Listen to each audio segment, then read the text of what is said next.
so important to wake up and you know exactly what you need to do that day. You can't run your day on the fly. I think whatever you're doing, especially in construction, you got to find your why. I'll be remembered for helping people or speaking up about things I've gone through and encouraging people to speak up. Words are powerful. I think that you can really change your environment and your mindset by being conscious of the words that are coming out of your mouth.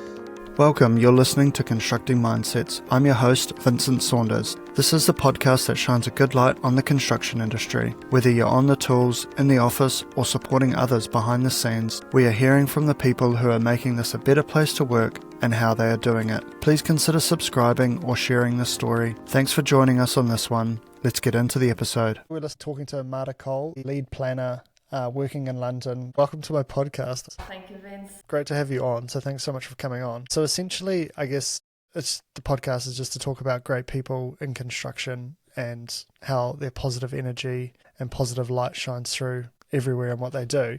Yeah, sure. Right. So I'm originally from Barcelona, Spain. And I ended up in London because at the end of uni, I had to do a placement. I was doing my last year of civil engineering in Paris, and I've got two offers, one in the south of France and the other one in London. I decided to go to London because the project was a little bit more exciting, thinking that I would be there just for 6 months and I would go back home. And it's now 2025, that was in 2014, and I never came back. I stayed in London, and yeah. So how we met, Vince. So my first project, it was Victoria Station upgrade, which was a massive project in central London, very exciting. After that project, I went to another one. It was another underground station, Tottenham Court Road, and that's where you, Vince, were working, and we met in there.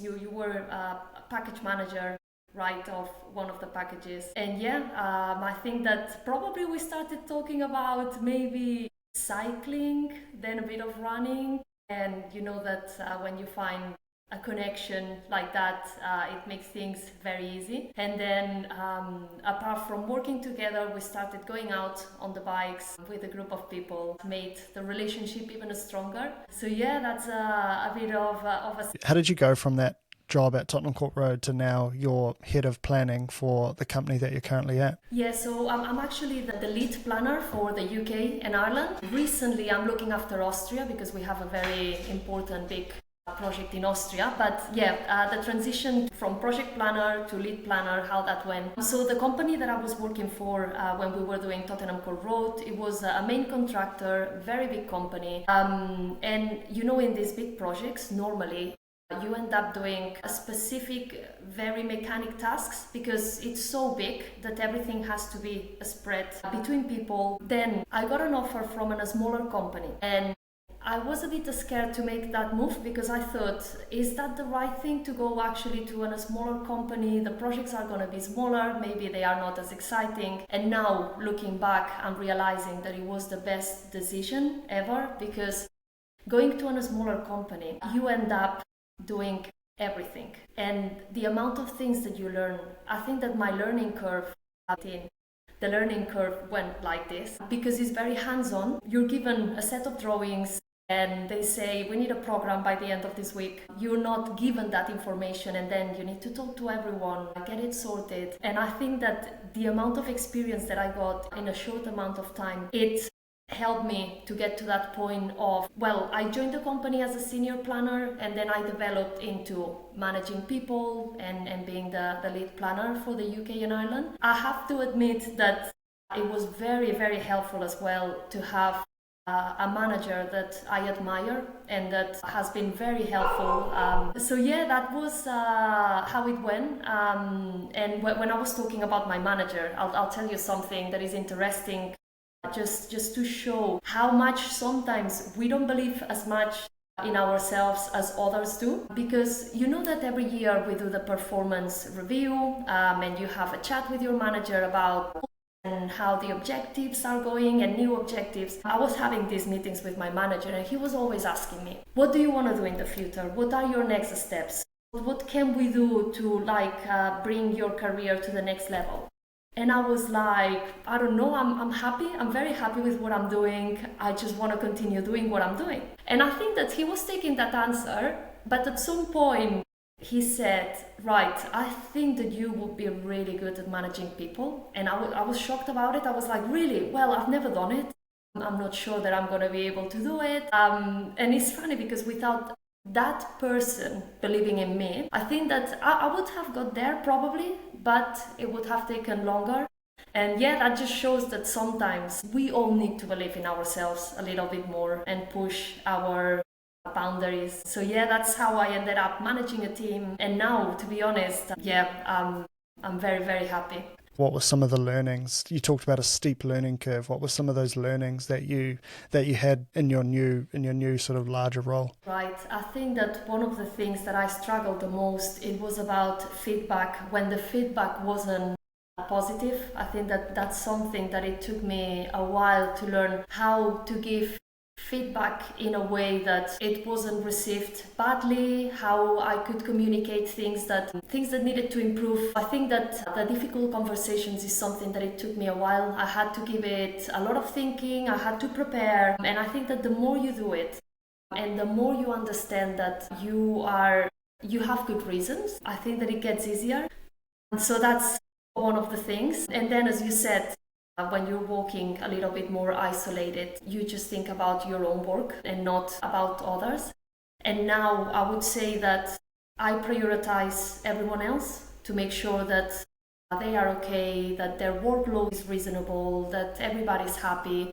And then I have that space in my mind to focus on my tasks. So yeah, that's something that it's been a learning process, and I still have a lot to learn, Vince. It's not that I'm already, perfect, or I don't think that I will ever be perfect, but I'm happy to keep learning. I'm sure that I'll make mistakes. Receiving feedback as well, I think that is very important. Just giving it. That's something that if I get a chance, I ask if there's something that we could have done better as a team, better as a manager. And yeah, that's been very important for me to learn. How often are you having those conversations with your team around that feedback or the challenges that they might be facing? Right, we have a monthly catch up with the planning team, but I would say that because we have people in international, what I do is instead of setting up a specific meeting with someone, I keep it a bit more casual, and if I bump to someone in the office, I take them for a coffee, we have a chat, and I think that just leaving that workspace, it brings that, everybody gets a bit more relaxed, more open to talk about other things that are not work.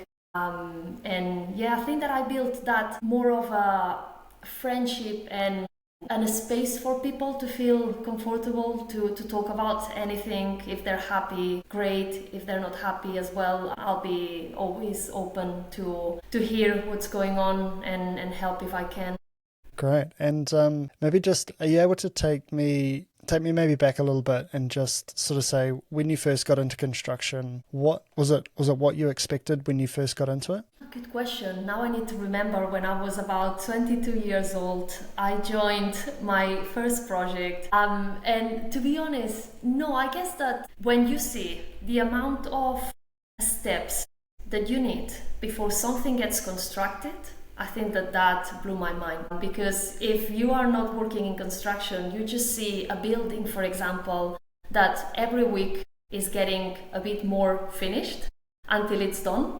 But when you realize the design process before that, the time for getting the materials, getting the samples, getting that approved, that process, I think that is what I didn't expect to be there. But it's something that I enjoy as a planner to understand that process. What does a typical day look like for you now? My days nowadays is a bit less free time. I'll give you an example. For example, I'm looking after a project in Austria, in Vienna, and I travel there every 2 weeks. I go there from Tuesday to Thursday, and when I'm on site, I'm catching up with everyone. Like, I try to have a chat with everyone, from the project director, project manager, supervisors, people involved in design, even everyone. I have that chat to see how things are going. And then basically is meetings with the client, internal meetings, and site walks to check how everything is going on. It's a very, very fast-paced project, so going there every 2 weeks, things change. massively, and is our first project as a general contractor. Well, that's very exciting for us. We're learning a lot from it, and yeah, that definitely fills my working hours. So you're still doing lots of bike riding in London, I see, and you also ran a marathon. Was it a marathon or half marathon? I'm training. I run a half marathon as part of the training, but I'm training for a marathon. So I signed up for the Chicago Marathon, and there's a bit of a story to why this one. I went to Chicago when I was 23 years old to study English, and I absolutely fell in love with the city. And when I was there, I saw the Chicago Marathon happening, and I think that I still get goosebumps when I think about it. It was very emotional to see the amount of support that the streets are absolutely packed for the whole route, and you see people from all sorts of ages and fitness ability and just doing it. And I thought, well, to be honest, when I saw it for the first time, I never thought that I would do it, that I would sign up, and if I get in, look, that's gonna be the excuse to start training for a marathon. And yeah, I got in, and it's the 12th of October, so not long. I think that it's gonna be about 8 weeks. Yeah, So that's not long at all. Not long at all, no. So yeah, I still have 2 months, and I've been doing more running and a bit less cycling. It's definitely not the same, Vince, since you left. So yeah, but yeah, just sorry, Vince. Yeah, no, I was just going to say, I don't think I've ridden my bike as much as when I was living in London. Now, I don't really ride my bike much unless it's inside on the trainer, like at night probably. I don't really have the time with two boys now. Me and Alice have 2 boys, so which is exactly. Pretty full on. That's it. I think that life changes as well. We have a rescue dog that she has a lot of energy. So first thing in the morning, my priority is to take her out. So that means that the bike gets relegated a little bit to when I have time, but I still enjoy it. Like last night, I was in Richmond Park doing laps, and you can imagine a smile on my face. It was lovely. Yeah, I think my favourite places to ride were Richmond Park, and I really like Regent's Park as well. Yeah, it was fun. It was. Yeah, especially because we lived so close together anyway. Anyway, it kind of gives us a good transition into the next part, which we talk about problem solving and a little bit of your mindset around problem solving in construction, because construction can be quite a fluid industry. There's a lot of things happening all at once. So what are some of the biggest challenges that you run into, or that you have run into, or that you are currently facing in your role? Right, I would say that the change is the main one. I think that the amount of change that we face in our projects, as a planner, I built a plan, or our team, we built a plan for the project, and the amount of changes to that plan is challenging because you put a lot of effort and thinking into finding the best possible way to achieve completion, and there's constantly changes that you need to adapt to, and I think that's something that is a constant challenge for a planner to adapt to those changes. So yeah, I would say that's one of the daily ones that I can think of. I mean, there's other challenges as well that I faced during my career, like for example, moving to another country, which wasn't my first language. You need to adapt to different ways of working, the culture, acronyms, everything is new. So yeah, that I would say that it was a big challenge at the beginning, but once you get used to it, if you like where you're working, you forget about that after a bit. And when things maybe don't go to plan, or things get a little bit rough in your work or on site or whatever, how do you handle it, and what's your process to kind of sort of stay calm and sort of work through those challenges that have popped up? Mm-hmm. Yeah, I think that I get as many people as possible involved with the issue. I think that for me it's been always key, because sometimes I've kept an issue to myself, trying to think how are we going to solve this. And then I end up in a situation that I get stressed, I'm not finding the best solution. But if instead of that, I involved other people. The amount of things that you can get out of that is unbelievable, because sometimes even from issues we've managed to find opportunities because someone has had a similar situation before and they can bring new ideas. So I would say that talk to people and involve as many people as possible. Amazing. And any mindset sort of tips when you're going through that sort of process or those challenges that you kind of keep within yourself? How does your mind sort of help you through those challenges? I would say that I always try to stay positive, because and I'll give you an example, and it's not work, but I would say that I face similar situations at work when there's an issue to what we were doing while cycling. Do you remember while cycling we could have situations like someone very low on energy having to slow down, or someone getting a puncture in the middle of winter, because we were riding with all sorts of weather, even if it was snowing. When someone gets a puncture, for example, and you have to stop and everybody's cold and freezing and we just want to get home. I was always trying to, first of all, the person that got the puncture, to make that person feel better about it and bring a little bit of humor to the situation, just to help people to pass the time. I remember that some of our best videos for Instagram were during punctures, because we were just being silly and just making fun of it. So I think that bringing that positive attitude to a problem, it just helps everybody relax and probably bring better solutions to the table. So I think that I'm the same as I would be when we were getting punctures, trying to make everyone feel better. Do the same at work. It's very, very funny. I wish I could go back. Your Instagram's so big now, I can't go back and check out all of our videos from like 8 years ago. It's just too hard to find.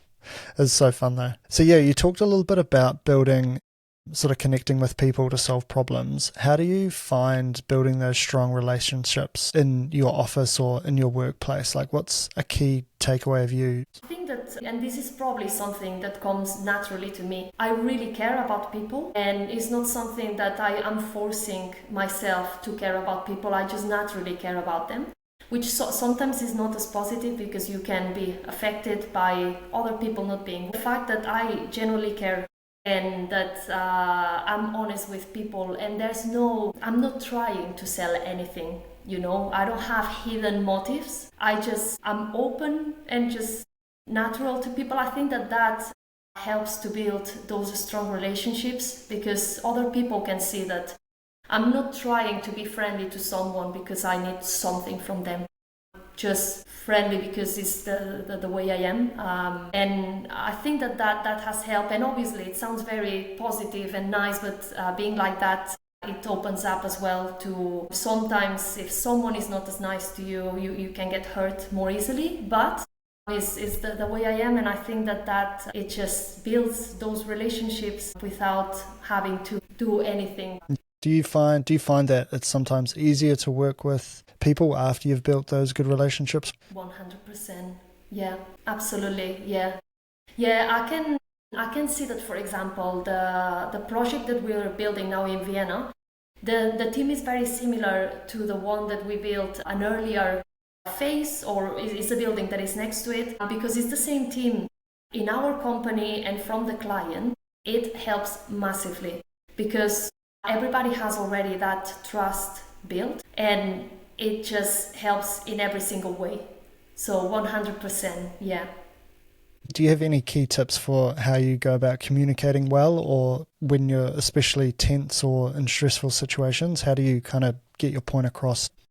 Yeah, not yet. I haven't yelled yet, Vince, you never know. But I would say that we need to remember that we're all in this for good reasons, and that at the end of the day, work is important, but it's not the most important thing in life. So definitely we don't need to put that rage into work. Let's take that out of the equation, and let's just treat people thinking that you never know as well what people are going through, because it's very easy to go to work if you have an issue, trying to hide it, and you just pretend that everything is okay and nobody knows it, but you never know. I'm saying this because recently I've done a mental health first aider course, and I found it absolutely shocking when you go through the statistics and you think, let's say that I interact with, when I go to site, maybe 30 different people directly, not just that I see them, that I interact with them. If the statistics are right, and I'm sure that they are, of these people are probably going through a very hard time. So you need to be very careful and remember as well how impactful what you say can be for others, and because it is so impactful, make sure that it's an impact in the right way, not the opposite. And as I said at the beginning, let's remember that it's just work, and it's important, but not as important to get to that point of getting angry and not treating other people well. Can you talk to maybe, interacting with 30 odd people on site can sometimes can feel quite overwhelming, and like there's a lot of different personalities. Do you have like a key thing that you do just to kind of keep consistent throughout those conversations and stay calm? Yeah, well, I guess that I'm thinking now about interactions that I've had, and because I'm curious about things that other people know very well how to do, and I can learn from that. I think that showing that curiosity, asking questions and showing interest for what other people do or what their opinions are, I think that always makes the conversation between two people very balanced, because you are not, for example, attacking someone with questions or challenging someone. You are genuinely interested in knowing what the other person has to say, and I think that naturally just brings the energy levels on the same level. Yeah, and I think that's quite a good point that, like you sort of say about bringing the energy levels, because sometimes when you go to site, you might be the senior person, and there might be a person who's not in maybe a senior role, and they might feel intimidated and have to kind of prove themselves in a way. But if you can kind of take away that sort of different energy and just a level head and just ask questions or ask points that they think would be relevant in that conversation, I think that opens up to a more sort of open conversation rather than a one-sided conversation. Yeah, 100%. And thinking about it, Vince, you said that maybe they see me as a more senior person, but for example, let's say that I'm talking to someone that is pulling cables. I wouldn't know how to pull cables. They probably wouldn't know how to do my job, but I wouldn't know how to do their job. So I respect that a lot. Everybody has their own skills, and yeah. No, I think it's a super, super valid point. So potentially just moving on to the next part where we talk about some of the good stuff and some of the good things that you've done in your career. Like, is there one moment in your career that stands out to you so far that has made you super proud, or a project, or reminded you why you are in this industry? I'll give you two things. One, as a project, it's a Victoria Station upgrade. I think that is because it was my first job in London, and that project was amazing. We had two companies working as a joint venture, and we worked so well as a team that I still have friends that I don't remember if they were working for my company or the partner company. We were as one, and yeah, that project was amazing. So every time that I go to Victoria Station, you can imagine that I'm there saying like, I built this. I think that we all do that. When you build something, obviously you haven't built yourself that with your hands, but you've been part of it, and I'm always proud of that project. And more on a personal level, 1 year after joining the company that I'm working for now, I got the Integrity Award, and that was given during the Christmas celebration, and is an award that is voted by all the employees of the company. I wasn't expecting it, and when they said my name, first of all, I was scared of going on stage to pick it up, but then after I've got it, I reflected on it, and I thought I'm very proud of this, because I would say that is one of my biggest values, and being recognized by other people, it makes it even more real that you're living to those values. Amazing. And any projects or people that have inspired you lately? Yeah. I would say that probably I have many examples to give you since I started when I was 22 years old in a project in Barcelona. But maybe to give you a more summarized answer, yes, Vince, let me go back because I'm thinking so many people came to my mind that I would, if going, say that I had 3 different managers that they've all been role models for me. And the reason, and something that probably they all share, is the passion that they have for the job. And having that passion, I think that you just spread that to everyone else around you. So I'm not going to give specific names, but I've had managers that they've been amazing, and that I wouldn't be where I am now without. Did you have anything else you wanted to talk through before we get on to like the next little bit of quick fire questions? I would say that just because we've touched a little bit about the mental health. I think that is something that we all need to talk more about things. After doing the first aider course, I think that is something that is very present in my mind. And just something that companies, they should be more active in training people in the company to be able to help other people and make people aware as well of the amount of help that is out there. Because I'm sure that if you ask someone on site, if something happens to you, do you know what you can do to look for help? Most of them, they don't know it. So we should already close that gap, at least for people to know where they can access help. The education of how to get in contact with the either the counselling services or just any sort of help services available to them. Yeah, absolutely. And how do you think like that? How do you think the best way you could do that? Have more mentors or people that are, let's call them mental health champions, for example.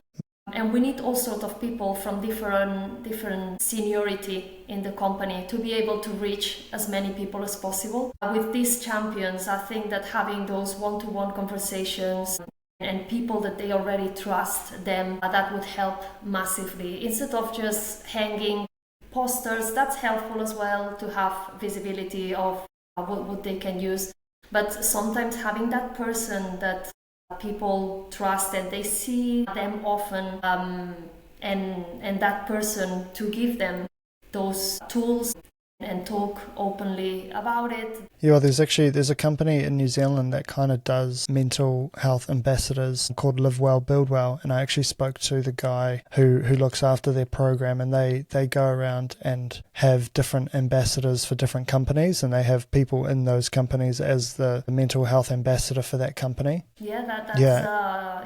Sorry, Vince, that's a really good idea. Yeah, I'll share that company with you anyway, and you can maybe have a look through that as well. But we'll just do maybe a few little quick fire questions and then maybe a little bit of a wrap up at the end. I think I kind of know a couple of these questions because I already know you. But when you're on site or in the office, like coffee or tea for yourself? You know it, coffee. And do you have a favorite cafe at the moment that you're going to get that coffee? Yes, I do. It's called a roasting plant in the area of Bank in London.